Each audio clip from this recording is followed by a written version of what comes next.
En Vendée, il ne pleut presque jamais. Dans la grisaille de jeudi, les locaux n'avaient de cesse de le répéter aux visiteurs occasionnels.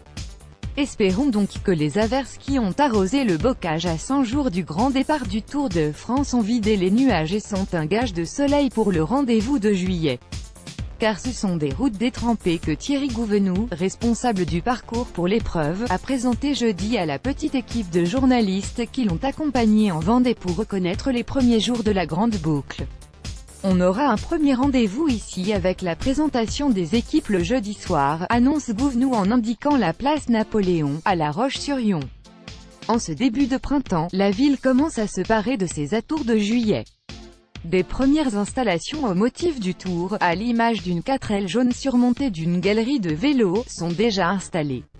De grandes bicyclettes les rejoindront bientôt. Et des affiches aux couleurs de l'épreuve annoncent l'arrivée de la deuxième étape, dimanche 8 juillet, au bout d'un faux plat montant qui mettra les grosses cuisses à rude épreuve. À Fontenay, on attend les purs sprinteurs après la présentation des équipes et avant l'arrivée à La Roche-sur-Yon, l'attention se tournera vers Fontenay-le-Comte. Le premier maillot jaune du Tour y sera remis le samedi 7 juillet. Avec cette première étape, on traverse le Marais Poitevin, explique Thierry Gouvenou. On n'est pas à l'abri d'un coup de bordure, ça va être très nerveux, mais tous les sprinteurs ne vont pas se faire piéger.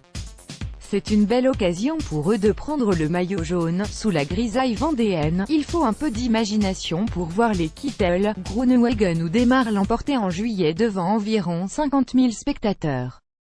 Stéphane Bourry, responsable des arrivées pour Asso, voit lui très bien à quoi cela va ressembler.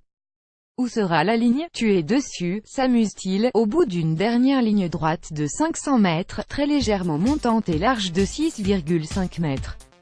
Dans les derniers kilomètres, je vais faire enlever le mobilier urbain, se projette-t-il. On va avoir un peloton nerveux, jusqu'à 176 coureurs lancés à pleine vitesse, on va leur faire de la place. Il n'y a jamais de mauvaise surprise, on a un cahier des charges bien précis avec les municipalités, ce qui est sûr, c'est que ça va être une belle fête. Bon alors qu'est-ce qu'ils vous ont raconté sur le parcours? S'enquiert finalement Thomas Vauclair, fraîchement retraité mais toujours local de l'étape après sa reconversion. Il travaille avec Asso pour les relations publiques et officie comme consultant auprès du service public audiovisuel. Ce qui est sûr, c'est que ça va être une belle fête, s'engage le Vendéen d'adoption. Ça monte tout doucement. Il faut bien se rendre compte de la chance qu'on a, c'est le 4e grand départ du Tour en Vendée en 20 ans.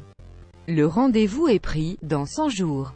Le peloton du Tour de France, ici, l'équipe Saxo Bank, lors du dernier grand départ du Tour de France en Vendée en 2011. Getty Images.